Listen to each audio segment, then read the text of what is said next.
It is my pleasure to introduce Emily May. Emily May holds a special place in my heart, although I just met you last night. Because when I was a graduate student studying contemporary feminism, I was often told that feminism was dead, so what the heck was I doing with my time? In response, I developed an answer that included pointing to the success of Emily May's activism in Hollaback. After that, nobody really had much to say, so a belated thank you to Emily for ending those awkward conversations every time. Emily May is the co-founder and executive director of Hollaback, an anti-street harassment organization that brilliantly combines online and offline activism. Hollaback harnesses the power of local activists to create global change. Her dedication to creating a just world is clear in her formative role in the movement to end street harassment. Please join me in welcoming Emily May.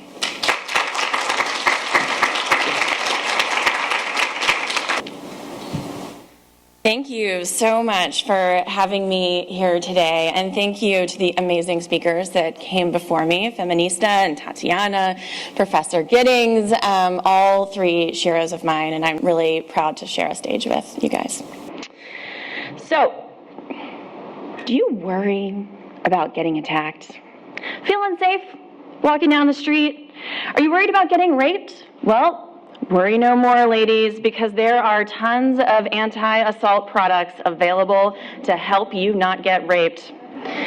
One simple solution, nail polish. That's right, my friends, simply wear this fashionable nail polish and dip your fingers into every drink you're given, including the ones here, to check to see if it's been roofied. We also have this very real, kind of cute, anti-molestation jacket that delivers 110 volts of electricity when it, quote, detects unwanted advances. It comes in both denim and acrylic, so you cannot get raped in style. This one's really great and also pretty low budget. I know some of you might be students on a budget here. Hairy leg stockings. Because women with hairy legs never get harassed or assaulted. What if you can't afford an anti-rape product? The good news is there are a ton of cheap and practical ways to not get raped. One useful tactic, keep your hair very short, like mine, and don't dress provocatively. Sweatsuits are preferred. You also shouldn't get drunk, since it lowers inhibition, and make sure you have an escort, preferably a male, when you're out in public. Better yet, actually just play it safe and don't drink. Also, don't go out at all, especially not to parties. Leaving the house is probably the best way forward because walking down the street will put you at risk. You know what the most frustrating and infuriating parts of these terrible products and advice that we've all heard? It's all very, very real. And the saddest part? The reason why it exists. When I was 18, here's me at 18, with my dyed red hair, I moved from the suburbs of Richmond, Virginia to big old New York City. And I love New York City. But I thought, you know, how come nobody ever says hello or good morning to each other? Because I was a Southern girl and, you know, that's what we do in the South. And surrounded by so many people from so many different places, how could we all get along if we didn't at least say hello to each other from time to time? And then somebody said hello to me. His exact words were, "Hello, baby." And I responded, "Hello." And he responded, "I want to fuck the shit out of you." So naturally, I was stunned. I mean, what are you supposed to say in response to that? Like, "Thank you, scary man." So I pretended that it didn't happen, and I thought it was a fluke. And, you know, I think what started to happen is that it didn't stop. It wasn't just that incident. It was the fact that it happened 2, 3, sometimes 4 times a day. I would get this range of lewd sexual comments, everything from, "Baby, I want to hit that," or "Girl, I want to be your pony," and I ignored it, and I kept walking. and I pretended like it didn't hurt and it wasn't scary, and I taught myself to be silent. And I thought that if I let it in and let myself really feel the hurt and the fear that all those encounters added up one after one after one to each other started to make me feel, that it meant that I wasn't strong.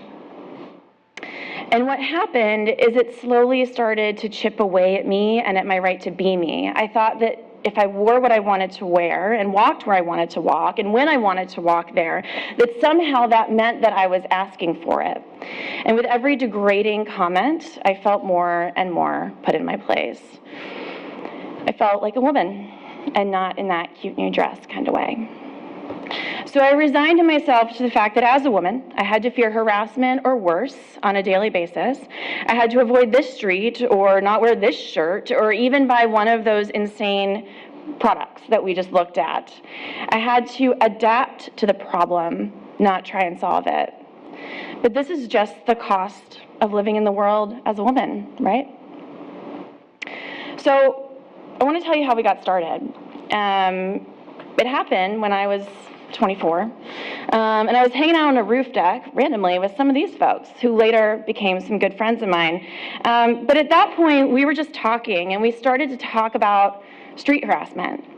And I realized I wasn't the only one who felt silenced by street harassment. And as the women in the group told story after story, I realized they were telling those same things that I was feeling, that when we walked on, we felt weak. And when we yelled at the guys, sometimes it would escalate. And the police obviously didn't care. And as the guys heard these stories, what was really interesting to me is that they started to get really pissed off too, even more pissed off and more indignant about it than we were at the time, because I think part of us had just come to accept it. And my friend Sam Carter, who's in the back left, he looked me in the eye and he was like, "Emily, you live in a different city than I do." Sam and I grew up together, we went to college together, we lived in New York together, but Sam was never hissed at on his way to work. He never had strangers telling him he had great tits or a nice ass, and no one ever tried to rope against Sam on a crowded subway car. Nope, Sam was a dude. And so when he told me that he lived in a different New York City than I did, I knew he was right. And it felt really deeply unfair to both of us. So Sam and I, along with our 5 friends, resolved to change it. It was around that time, in 2005, when we heard the story of a young woman named Tal Nguyen. Tal was riding the New York City subway when this older man sat down across from her, pulled out his penis, and started to masturbate. This wasn't Tal's first rodeo. She'd seen this happen before, and she knew how it felt when she went home. So Tal took out her newfangled 2005 cell phone camera and sat down and took his picture on the subway. Her idea was to take it to the police. But when she took it to the police, they basically ignored her. They were like, "Sorry, miss, he's 7 or 8 stops away. Nothing we can do about that thing." I want to point out that Tal was a young woman of color, and this was an older, upper middle class, raw foods restaurant owner and lover of extreme sports. They didn't file a report, so Tal didn't give up. She took her photo and she put it on Flickr, where it went viral. It made it to the front cover of the New York Daily News and inspired this citywide conversation about public masturbation, where it felt like everybody had a story or they knew somebody that had a story about public masturbation. Even my boss at the time had seen this exact guy masturbating on the subway. So we thought, why don't we create a blog so everybody can do what Tal did? We called it Hollaback, and we allowed people to submit photos and stories of street harassment in New York City. Almost immediately, we were overwhelmed by people wanting to bring this to their own community. And we knew that if you really wanted to create social change, it wasn't just about the blog or the tweets or the social media, although that was certainly part of it. It was also about having on-the-ground leadership. And especially with street harassment, which is an issue where there's still really no defined best practices. And the best practice that we've come up with so far is that the answer is different in each and every community. So we figured out how to take our model and to give it away. Today, I am super proud to announce that we have trained activists in 79 cities, in 26 countries, in 14 different languages. We've given them our platform, our apps, our best practices, and worked with them to localize the movement in their community. We understand that street harassment operates differently in Buenos Aires than it does in Tel Aviv. And that means giving local leaders complete control over the problem and the solution when it comes to street harassment. Our leadership model is decentralized, and what that means is that site leaders don't need our approval to make the revolution go down. What we provide them is education, support, community, a platform, a team, and access to real power, not some watered down, window dressed, go stand in front of this protest sign power. And part of our research is understanding the phenomenon, part of our work is understanding the phenomenon behind street harassment. And internationally, we see studies show anywhere between 60 to 99% of women experience it at some point in their lives, and that guys get street harassed too. So let's do a little research in here, if you don't mind. How many, raise your hands if you don't mind, and if you do, just keep it down, it's okay, you won't totally skew our data. How many of you in here have ever experienced groping? So being touched in your private parts. Has anybody in here ever been verbally harassed? So had nasty things said to you on the street, on the subway, in public? How about folks in here who've ever been gestured towards in an offensive or uncomfortable way, ways that I won't demonstrate, but you all know? How many of you in here are surprised by the number of people raising their hands? Got a bunch of smart feminists in here. And how many of you in here are pissed off? Me too. Every time I do this, every time without fail, it throws me and I get really pissed off and I'm like, I want to start talking and just like, let's just go march out of here and like raise awareness on Stanford. But I didn't bring our protest signs, so we're gonna wait and maybe wheat paste with Tatiana later. So, you know, on our site, we receive stories from girls as young as 7. And we've learned that young people and people of color and low-income people and lesbian, gay, and bisexual and transgender folks are really most at risk for this. It's not me. And last year, a study of 93,000 LGBTQ folks across Europe found that almost half of them avoid specific public places for fear of being harassed. And many women and other people whose gender expression falls outside of their biological sex are harassed and threatened on the street. And they're asked this really tired question: are you a girl or boy?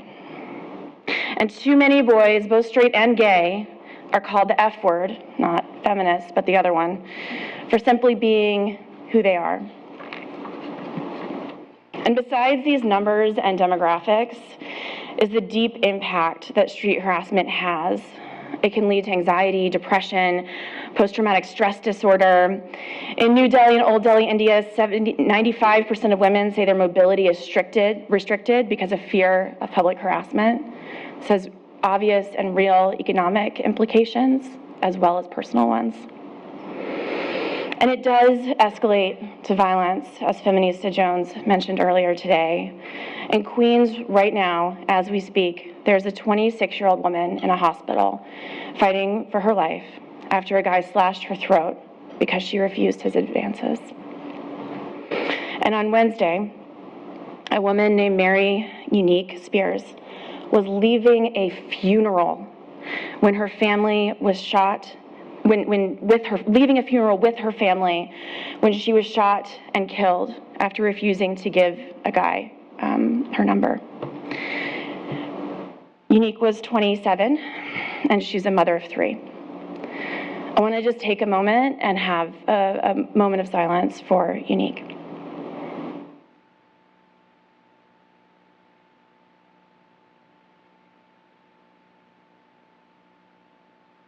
Thank you. Street harassment obviously isn't an easy thing to handle.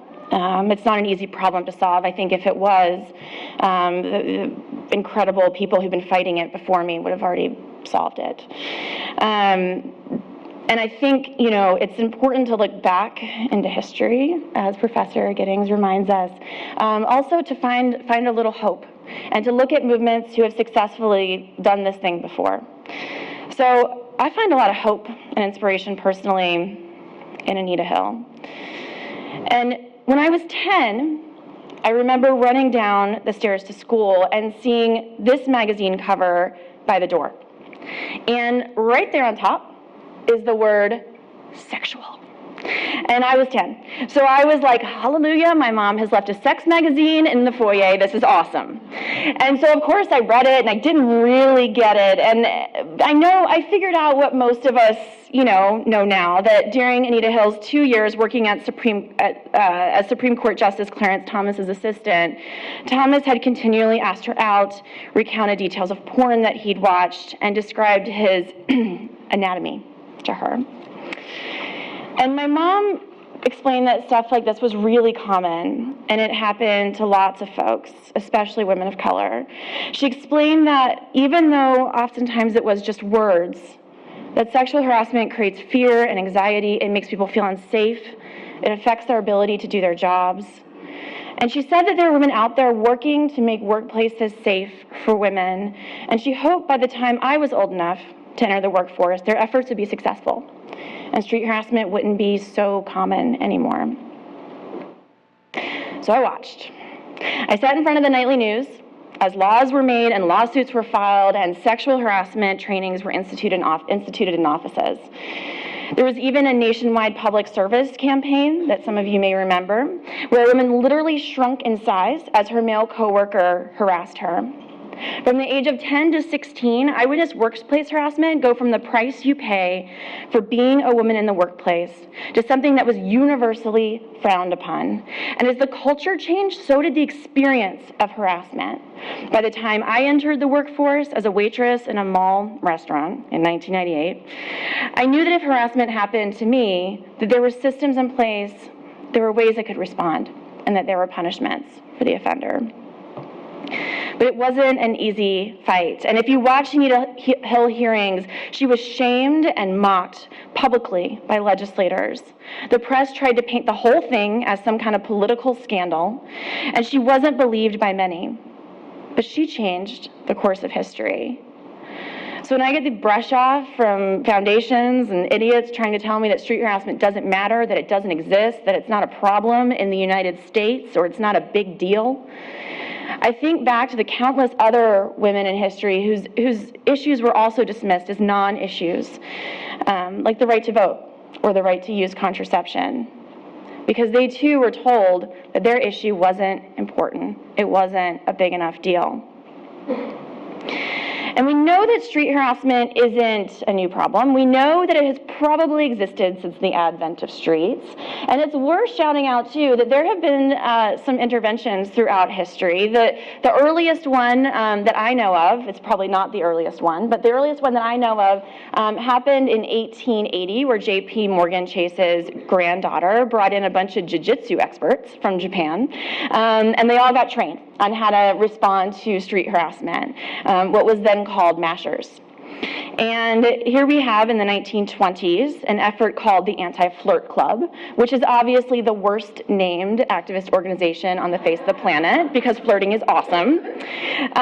But they brought it into the limelight, and then, obviously the women's liberation movement brought it up again in the 1970s. So problem's not new, and resistance to it isn't new, but what is new for this generation is the solution. I think that technology has given us an unprecedented opportunity to shine a light in the dark corners of this long-standing social issue.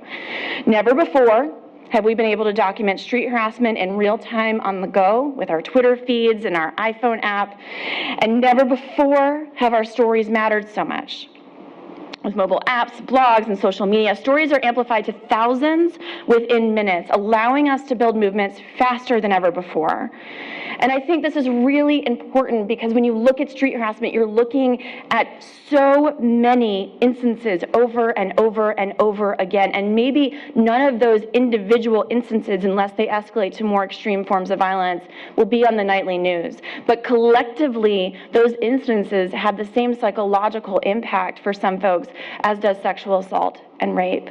And so social media gives us the opportunity to air each and every one of those moments publicly. And last year in New York City, we launched our iPhone Android app, which are also available globally. But we changed it up in New York City so that when you share your story of street harassment to Hollaback, you can also opt in to making a report to the council member in the district in which you were harassed. This actually makes New York City the first city government in the world to document street harassment in real time. It allows us to use the data to better target the problem and garner support for education and awareness campaigns. We don't want to lock these guys up. We want to prevent this from happening to begin with. And the apps, I think, they're just one tool. They're one piece of this puzzle. And in the age of social media, where everyone has followers become the new leaders. At Hollaback, we've trained over 400 leaders around the world, most of whom we've never met, and all of whom are volunteers. And we're not the only ones making change, obviously. Right now in the course of history, you're witnessing that infancy, I don't know, maybe even like, what would you say, the toddlerdom? Like maybe we've got on our hands like a happy, 5-year-old, but the infancy of a movement that's so powerful that I really think that we're gonna change the way people walk down the street. In Egypt, people are banding together to go into crowded areas and literally remove women from situations in which they're trapped and surrounded by men. In India, thousands took to the street after the brutal gang rape and murder that happened in Delhi. And together, we have built a global movement. And we may not all again agree on how we're going to end street harassment, and I think that's totally fine and good. But we do all agree that it must end. And we found that our work at Hollaback, it's the people with the least amount of access to power that are the people that are most attracted to this model of movement building and are most actively leading the movement against street harassment.